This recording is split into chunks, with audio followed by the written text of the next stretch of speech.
Really appreciate the opportunity to talk to you all tonight. I am the current Court of Appeals judge in District 2, representing you all, and I've been a judge on that court for the past year and a half. What I want to talk to you about is, and I'm seeking to now retain that seat that I've held for the past year and a half, following a 32-year career practicing law in commercial trial court and appellate litigation. There's three things that I want you to know or to think about when you vote in this race. And they're traits that you associate with our best and most effective judges. One is experience, the other is respect, and the third is trust. And I'm going to talk about all three of those tonight. I'm going to start with experience, and I'm going to tell you a little bit about myself. I started practicing law in 1987 with the law firm of Quarles and Brady. I was in the commercial litigation group. The very first case that I handled got up into the Wisconsin Supreme Court, and I basically fell in love with appellate practice with that case. And from there, I continued to do appellate work throughout my career, along with trial work. And as my practice evolved, I started representing some of the major businesses here in southeast Wisconsin.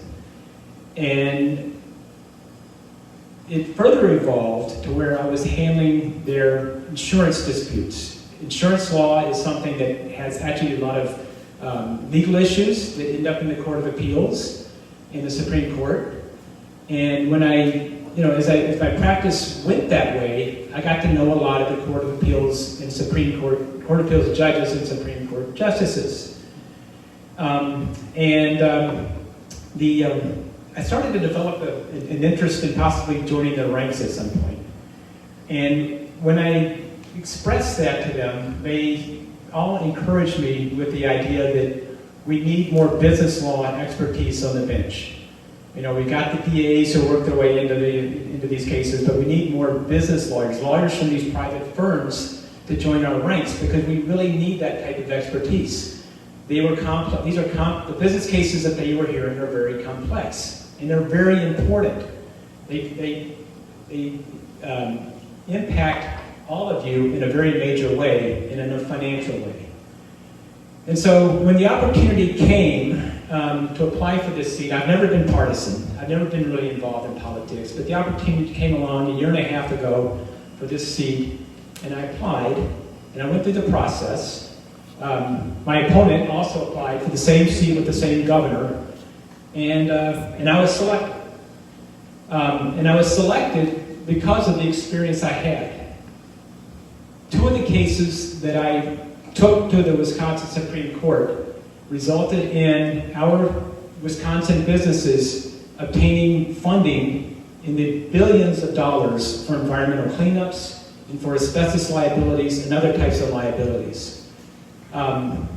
They are two of the most important business law decisions that court has heard, maybe in its history.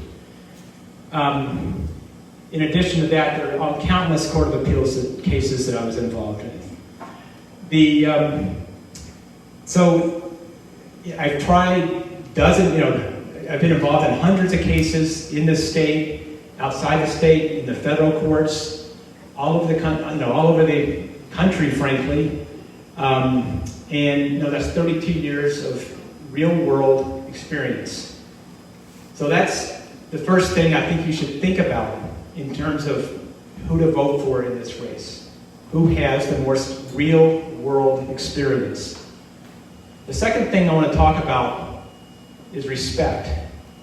And, my opponent talked about who, is endorsing her. I have the endorsements of 4 other Supreme Court justices who are considered very conservative, by the way, including Annette Ziegler, Pat Rogensack, David Prosser, and John Wilcox. And the reason I have those endorsements is because they are the ones who read my decisions that I've written in the past year and a half. And they have been very impressed with those decisions. In addition to those endorsements, I have 22 Court of Appeals judges endorsing me, current and retired.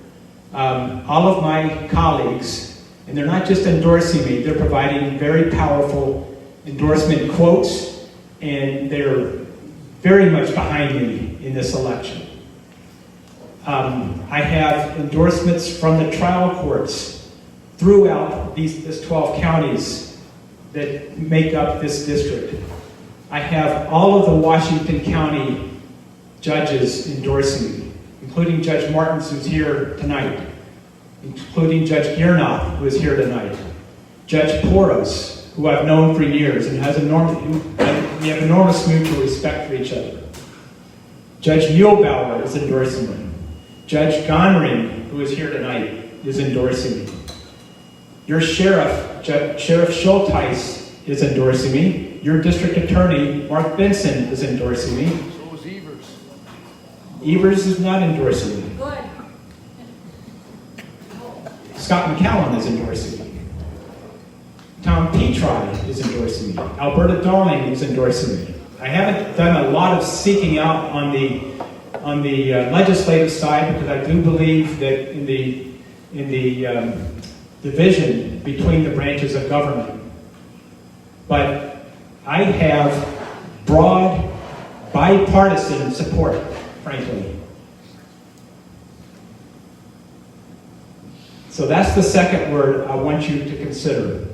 Who do you want to think about in terms of would have the respect that you would want to see in a judge hearing your cases if you were in our court?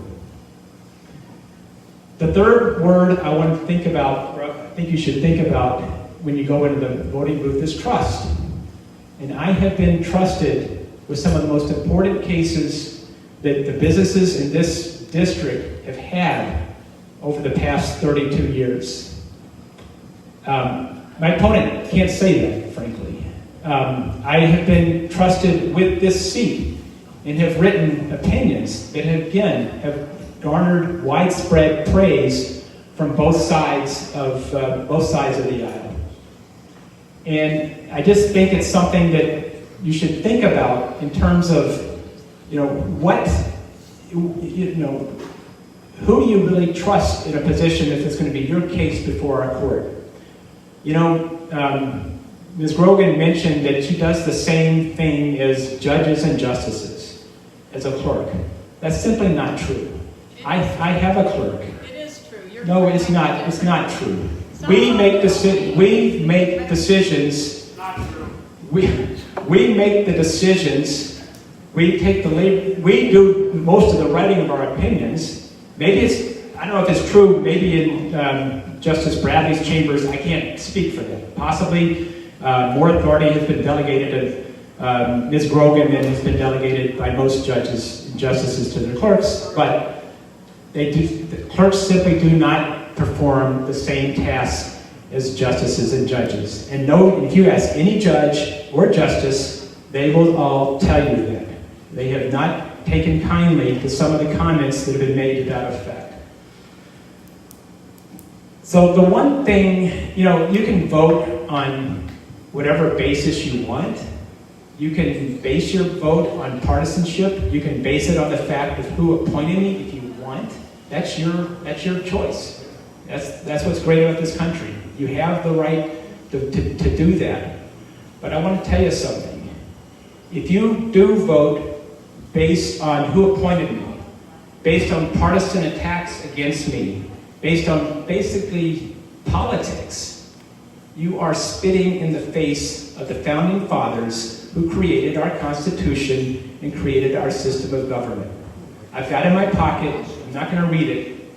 I'm sure if any constitutionalist would be well familiar with it, Federalist Paper number 78, drafted by Alexander Hamilton, in which he uses the word independence with the judiciary something like a dozen times. It is critical that we keep politics out of these types of races.